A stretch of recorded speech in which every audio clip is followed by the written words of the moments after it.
Bu videoda sizlar bilan Instagramda hozir eng yaxshi natija berayotgan formatlarni ko'rib chiqamiz. Intervyudan boshlab UGCgacha to'liq qanaqa qilib qilish kerak, nega aynan yaxshi natija berayotganini ochib beraman oxirida shu formatlarga to'g'ri hook yaratish formulasini ham ko'rsatib beraman.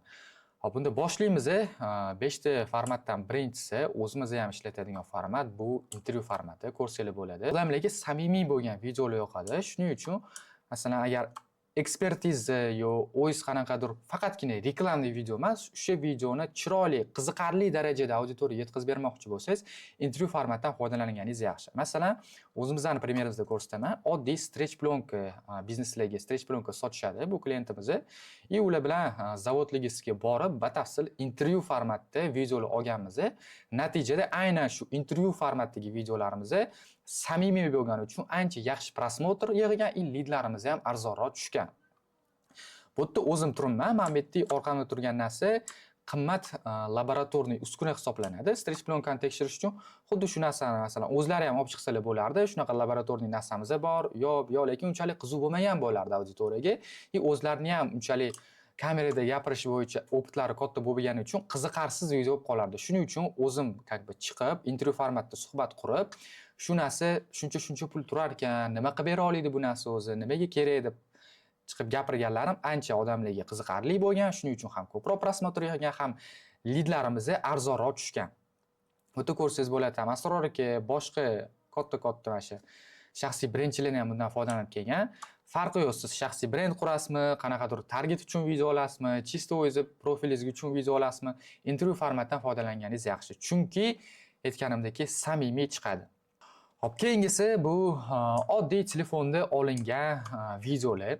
Hozirgi kunda professional va har xil sun'iy intellekt tomonidan qilingan videolar juda ham ko'payib ketdi. Shuning uchun shunda oddiy telefoningizni olib, mana bu yerga shunday videoga olganlaringiz ham boshqalardan ajralib turibdi va shu yordamida ancha yaxshi natija beryapti. Masalan, biz ham o'zimizni proyektlarimizda ishlaganimizda har xil test qilamiz. Aytganimdek, intervyu format qilamiz. Oddiy telefonda olingan videolar ham bo'ladi. Qanchalik professionalniy video bo'lmasa, bu degani sizga zo'r natija beradi degani emas. Kameralarda olasizmi, studiyada o'tirib olasizmi, har doim ham zo'r natija olasiz u videodan degani emas.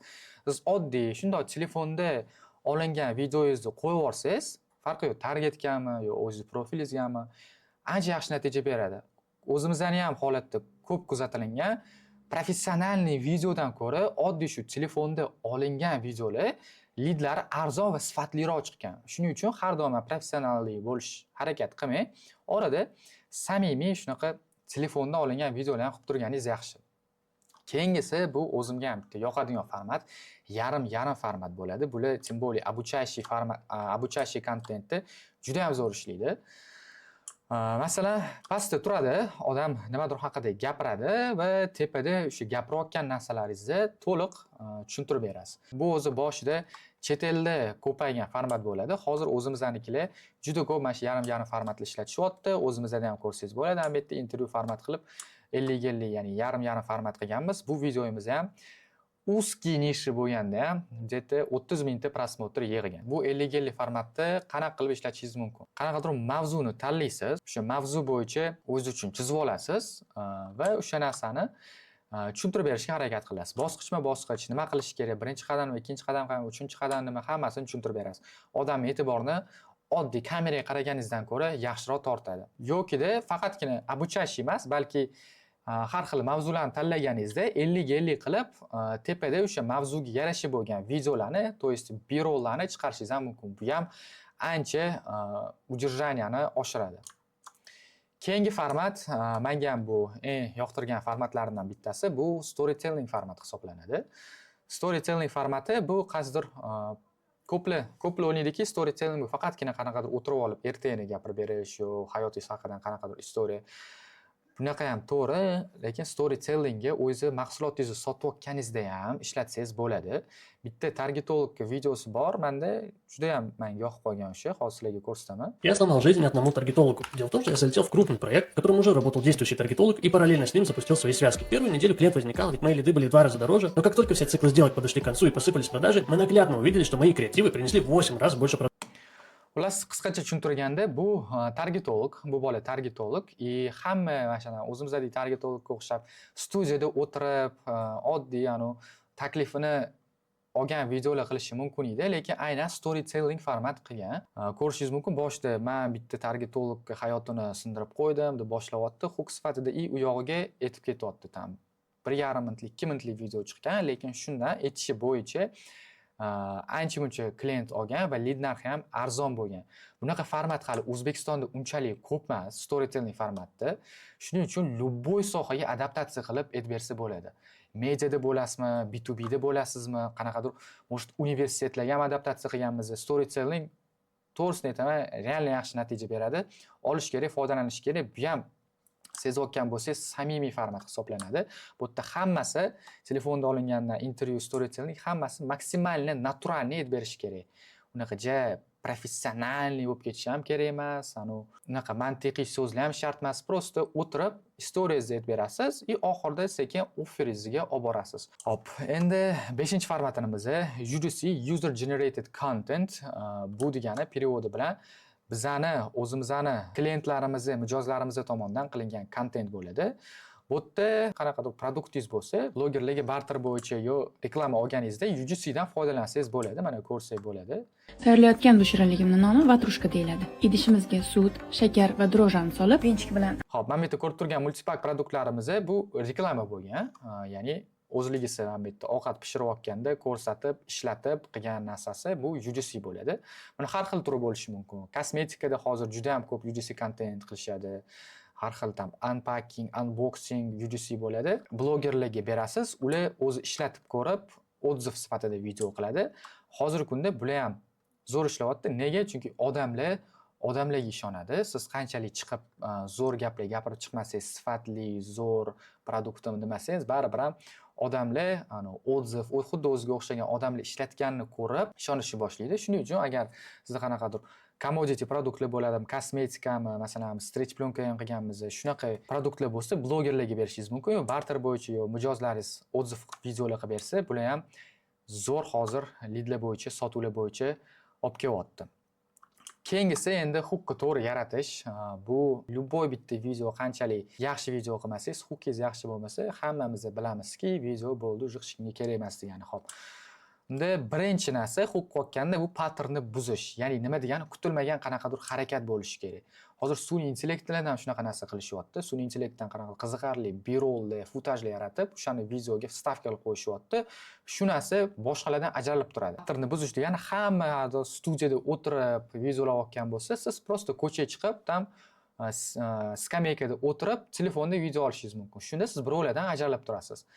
Aynan hozir men bu aytayotgan formatim ham patternni buzyapti, men formatim ham patternni buzyapti. To'g'ri, hozir sekin-sekin ko'payib ketyapti intervyu formatlar, lekin shunaqa videolar qilishingiz kerakki, noodatiy bo'lishi kerak. Hamma hozir telefonda video olgan bo'lsa, siz studiyada o'tirib gapirishingiz kerak. Hamma studiyada o'tirib professionalniy video qilayotgan bo'lsa, siz ko'chaga chiqib, aytgandek skameykada o'tirib video qilishingiz kerak. Shunda siz boshqalardan ajralib turasiz va targetga qo'ysangiz ham, target auksionini yutib, ancha CPL lead narxi arzonroq tushadi. Keyingisi bu ma'lumotni tezroq yetkazish. Har xilani oldi qochdi gaplar qo'shmasdan, mantiqiy gaplar qo'shmasdan ma'lumotlarni tezroq yetkazishingiz kerak. Masalan, assalomu alaykum, bugun sizlar bilan shunaqa narsa qilamiz, ismim palonchi kerak emas bunaqa narsalar. Videoni srazu asosiy va'da va asosiy natijadan boshlashingiz kerak. Masalan, 10 kunda 5 kilo vazn tashlash siri va shunaqa qilib qisqacha odamni srazu sizga kerak bo'lgan segmentni ushlab olish uchun tushunarli, sodda qilishingiz kerak. Uchinchisi bu vizual plus tekst hookdan foydalanish kerak. Inson miyasi bir vaqtda o'zida ham ko'radi, ham o'qiydi. Bu usul diqqatni 100% ushlab qolishga yordam beradi. To'g'ri, bir xillarcha 100% bo'lmaydi-yu, aynan biz vizual tekst hook yordamida videolarimizda boshli hook rate'ni 50% ga oshirganmiz. Xo'p, bu qanaqa bo'ladi? Mana hozirga ko'rsataman. Bu yerda chisti vizual hook ketyapti. Mana Asror akam qilganlar vizual hook. 3 ta tavsiya 2026-yilga deb aytayaptilar. Pastda qanaqadir odam katta tosh ko'tarayotganini ko'ryapti. Shunda odam listach qo'yayotganda, videolarni ko'rayotganda, shu videoni ko'radi ham odam, nima qilyapti? Bu qanaqadir katta tosh ko'taryaptimi deydi. Shu narsa odamni e'tiborini ushlab qoladi и дальше ko'rishni davom etadi. Vizual hook haqida gapiradigan bo'lsak, videoni birinchi 2-3 sekundida eng qiziqarli, dinamichniy videolar qo'yish kerak.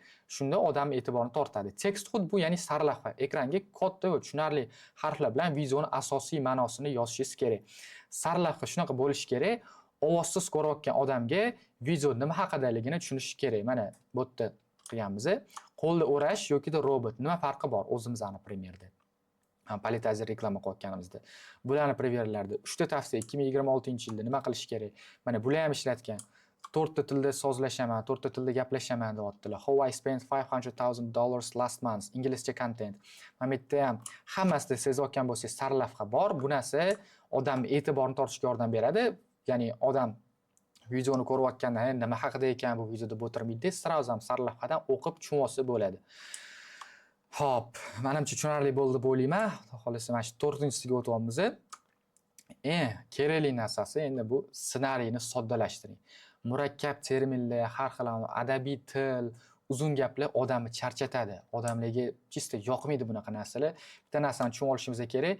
Odamlar Instagramga nimadir sotib olaman, kimdandir kurs sotib olaman, kimnidir xizmatini sotib olaman, qaysidir produkt sotib olaman deb kirmaydi. Shu narsani bilishimiz kerak. Shuning uchun biz sotayotgan tovarni odamlarga sodda tilda tushuntirib berishimiz kerak.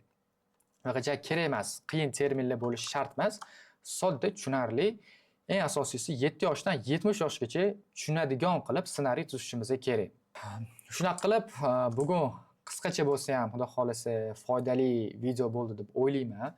Instagram uchun 5 ta formatlar. Pastda yana Instagramimni ham qoldirib ketaman. Agar sizlarda qanaqadir savollar bo'ladigan bo'lsa, qayerdadir tushunmaydigan bo'lsanglar, bemalol yozib, Instagramga kirib yozsanglar, qo'ldan kelgancha atvet qaytarishga harakat qilaman. Foydali bo'lgan bo'lsa, like bosib qo'yishni esdan chiqarmang. Pastda kommentariyaga yozib qo'ying, qaysi formatni ishlatib ko'rgansiz yoki qaysi format ishlatmoqchisiz. Menga ham shu yaxshi addachi bo'lgan bo'lardi. Hammanglarga rahmat.